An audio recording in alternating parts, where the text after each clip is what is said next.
Right now, I'd like to introduce one of my warrior brothers on the longest walk 5, Orlando Vigil, who is the walk coordinator. And it's an honor to have met my brother here. And I know he's got a lot of interesting stories to tell you about when they started the walk, when they left La Jolla, and to hear. And I would just like to have him give you an update of what's going on, and any way that we could, you out there, is to help support this walk for us. It's a big challenge, a major challenge for us all. We're sacrificing, the people in the walk are sacrificing a lot for this, and they're healing themselves as well. But also, right now, here's Orlando. He can explain more about the longest walk to you, Orlando. Thank you, Bobby. You know, this walk is hadn't been really healing for me. You know, there's some guy in Texas talking about this is a scam, and we're not going through Texas, and that's where all their addicts are and everything. But you know what? This guy is supposed to be an AIM guy, and you know, if he wanted to help his people, he would have coordinated his own walk and joined us. But there is no support from AIM. The AIM Leonard Peltier Committee, they have been supporting us. They're the only AIM people that have been supporting us. There's members that have been supporting us, but this walk is about the people, and it's for the people, and it's been supported by the people. So I think it's just jealousy because people want to be leaders. They want to, you know, this isn't AIM in the 70s where we got protest signs, you know. We have our own security, our own tribal securities, our own escorts going across the country. We have gotten money from the different tribes. We've gotten water from the casinos. We've gotten catered food from like Siquan Casino. Viejas Casino made our signs, and you know, times are hard right now in California. You know, there's not a lot of money like there used to be, but everybody is getting in and supporting us. They have been getting donations. They're holding raffles. People have been putting their own money, their own time, their own food, potlucks, and it's not like this big grand supported thing that, you know, but we did receive several $5,000 donations from several casinos and several tribes, and that's what we've been going on. And we've been not struggling, but we've been, you know, we have two trailers. One got donated by my friend Bobby Wallace, who's our chief financial officer, in raising money through his GoFundMe. But another trailer is one of the young kids. Him and his girlfriend, he's from La Jolla Reservation. She's from Los Coyotes. Her dad's a good friend of mine. You know, she's fresh out of rehab, and this is what she's doing. This is her sobriety. You know, I've been moved away from New Mexico since I was 6 years old. You know, my dad and my mom separated, and it's been hard on me. You know, that was part of my reason for getting into drugs and just missing home. But as I come here, you know, I found nothing but New Mexico food, bizcochitos, just all New Mexican cuisine that, you know, my mom only makes those cookies once a year. And I feel like a welcome home. You know, it's like my dad never told anybody he had other kids. He raised his stepkids and had two more kids. My brother, Andy Vigil, he died. He died of overdose back in, I believe it was like 2008, 2009, right after my dad passed away. He passed away. We'll be walking right by him in my dad's graveyard, their grave sites, and we're going to be stopping there to pray, and that's going to be closure for me. And not only that, there was a girl speaking today, and she was talking about the things in her life, and my daughter's still on drugs, and she gave me the key, what I need to heal my daughter. And I just cried, and I took her outside, and I asked her, what should I tell my daughter? And she told me, and I texted my daughter, and she said, I love you too. And I said, I'll be home in 5 days to take care of you. But you know, it's a lot of healing. We've run into people that are in the same boat as us. They're praying for their families, and we're giving everybody a voice. Mothers Against Meth in South Dakota, her uncle has been with us and brought us shirts and sweatshirts and been a big supporter of ours, you know, Gijo. And he told us about that, and then we posted what she's doing in her little walk over there in Pine Ridge, and now she's talking about joining us, and we're going to teach her how to coordinate her own walk, because this is a 3-year plan. It's going to go from Alcatraz to DC next year, and it's going to go from Seattle to DC the following year. So we're trying to cover all the states. We're trying to get as many people involved as we can, and it's a healing process. And Billy Mills gave a shout out to Dennis and myself. He's a good friend of mine, and he said that he supports this walk. And then somebody said, well, we have drug programs, we have shelters, we've gotten funding for this. Why are we having to walk? Well, that may be true, but who's going to go out in the ghettos and talk to the drug addicts? That's what we did in Albuquerque. I went out, talked to two sisters, and they didn't want to talk to me. I said, hey, I'm with the Longest Walk. That girl says, "And?"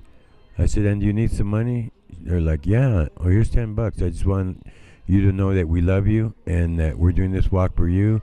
And she broke down crying, and she said that I don't need to be doing this. I'm only 25 years old. She came and joined our event, and she was a totally changed person because she felt that love. We went to University in New Mexico. We talked to two high school classes, and the kids were at the edge of their seats listening. And I commend them, for what they're doing because, that's what it's about, that education and staying clean and staying with your traditions. We went to the Youth Authority for the state of New Mexico, and we talked to the kids there. It's a juvenile prison, and they were at the edge of their seats when I was telling them about gangs and, my relationship with gangs in California. And my relationship with gangs in California is I'm Native. I don't need to be in gangs. I never got involved. And, they respect me. And I told them, they will respect that strength when you stay away. And they were at the edge of their seats listening. And one girl, they found her hanging just a couple weeks before that, and they revived her. So these are what we're doing. We're rolling up our sleeves. We're in the front lines. And I'm going as far as New Mexico, because actually I should be sitting at home where I can get on the phone instead of coordinating each state. State coordinators, they need to do their jobs and get these things done. We need to teach them about how to do the mileage, how everything works. But I'm going to join them when they go back in South Carolina. Bobby Wallace is talking about renting a van, going all the way to DC so we can bring our kids home. We have Simon, and we have Tony and Wendy, and they're from San Diego, and they're going all the way. So, Adrian also from San Pasqual. We support our people, and we will get them home because they need to come home. But the outpouring of love and generosity from all the people has been great. Everything is nonprofit. Everything goes into now coming. Everything is backed with receipts, and everything is good, in that way. But like tonight, we got $140 donation from one of the ladies from, what's the name of that place? Rio Riva, from that center. She gave us $140 in cash and a $50 Walmart card. Plus, I had another $50 Walmart card that I had gotten. Well, that's going to the runners, because they need to get the reflective gear so that they could be seen. They need that for gas. Sometimes we're eating lunch and they're not, so they need to get food. We're taking care of them in that way. My goal is to make this so viral that they're going to open the gates to the White House when we get there. We don't want to get there and just burn sage and stand around and then, okay, time to go home now. No, we want those front doors open. We're gathering information. We're gathering surveys, like Civic-U, where their gym is condemned and they have a big drug problem there. Well, they can't even go and play sports, and it costs $800,000 to rebuild it. But for $1.2 million, you could have a new gym. These are the kind of things that are important. This is where my family has broken that curse. My son Graybuck and his wife Mackenzie, they're really there for their children. And as a state coordinator, Julie LeBrake told me in California, she said, it's a good thing to be a good role model for them, but that's not good enough. You need to get involved in their lives, and that's what my son and his wife do. And now my granddaughter, Silent Rain Espinoza, she's going to play for the Washington Huskies since 9th grade. She has a verbal. She's too young to get a contract. She's only in 10th grade now. But, I applaud their efforts, in taking care of their kids. My grandson that stays with me, Eagle, because his dad's got 2 years clean now. He used to be a hip-hop artist. got nominated for 2 Grammys, but I was always in his room on drugs, just doing his music and writing music. And he doesn't do that no more. He's just traditional bird songs, becoming a lead singer in the community, goes to the wakes, spends his time doing that for the people, or going to sweat lodges. And so, we help out with taking care of his kids while he does this and gets himself right. He was with us all the way through California. He joined us in SUNY and through Gallup, just so he could come spend his birthday with me to show me he loved me, And these are the kind of changes that are going on in my family. But we have my son who went to rehab, and he got kicked out, but he's back at home. He's trying to stay good. And my daughter, and my son is getting out next year from a 10-year prison sentence. And we're taking care of his kids because his wife got killed by her cousin, ran over, who was a heroin addict. And so these are the kind of things that are going on in our lives, and I can't save the world without taking care of my family. So I'll be going with him all the way to Texas border, as I said, and then I'll be going back, and then we're going to try to do fundraising concerts in San Diego. I know Sequan Casino will probably give us a theater. They've been big supporters of ours. That's where the state coordinator, Julie LeBrake, is from. And so I just want to thank all the people for all their support, all the people for all the prayers, all the aunties here in San Ildefonso, and for the blessing ceremony this morning, all the people that made me feel good and feel like I'm back home. And I come back, not as somebody that nobody knows, but as somebody respected, leading many nations, trying to help the people. And this is my goal, is to just help the people, do whatever I can for the people, but take care of my family at the same time. I want to thank everybody for all their support, Billy Mills for his shout out, all the tribal leaders, all the governors, all the people that gave us rooms, and the Chamber of Commerce for Eagle's Nest, Richard Allison. They're going to get us 15 rooms. I know it's very cold out there. It snowed last night, but we persevere. And then people say that, they talk about the storm, and I tell them we are the storm, and everything that's bad gets blown away in the way. Thank you very much. Well, there you heard it. My relations from my warrior brother, Orlando Vigil, giving us update on the longest 5 walk, and what's happening with going on out there, the knowledge they're gaining from the support they're gaining from the people out there. And to me, for being from the southwest area here in the state of New Mexico, we never had that much support. As far as I remember, in the 60s and 70s, we were pretty strong within the movement. But I don't know what happened. Something happened, and now we're trying to rebuild. And with the help and everything that's going on with this walk and the support we're getting, it's opening up my people's eyes. Just because mainly it's because of the drug abuse and the violence against Native women. It's a big issue here on our native land. And just a couple of days ago, matter of fact, this past week, there's 2 Native men that were sentenced for murder. For one got life for killing a young woman that was hitchhiking from the Amos Pueblo, and then the other one I can't think about right now. But it's in dire need that we get out there and get this information put out to the people, and as well as gain the information back to take to Washington and tell what is wrong, is going on out there. Why do you want to send money to the third world, to the Far East?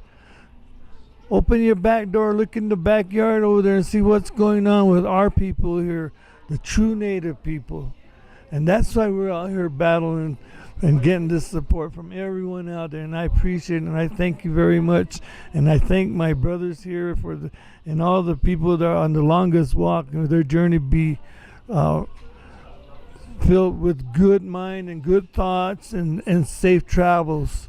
And once they get there, it's something awesome. It's neat. It's beautiful. You have to really understand what the walk's all about and where it comes from, the heart.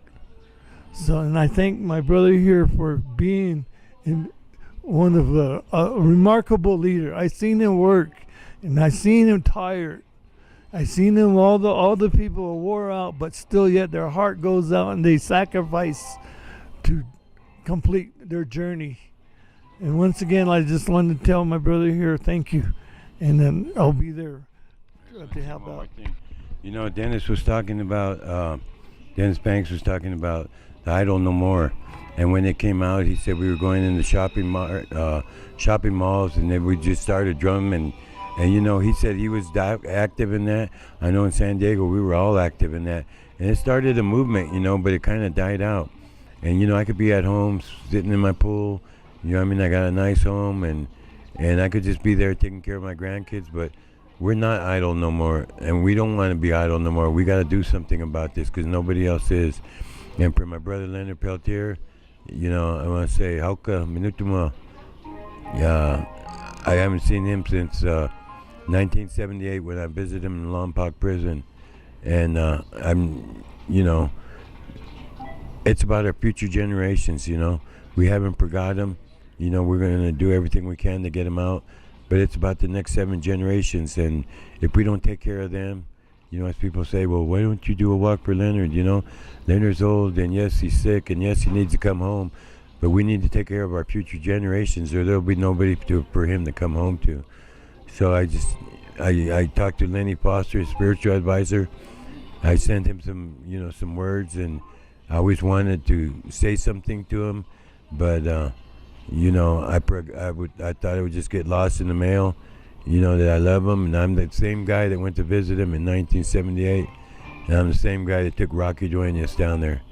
So thank you guys for all your support. All right. Thank you, my brother.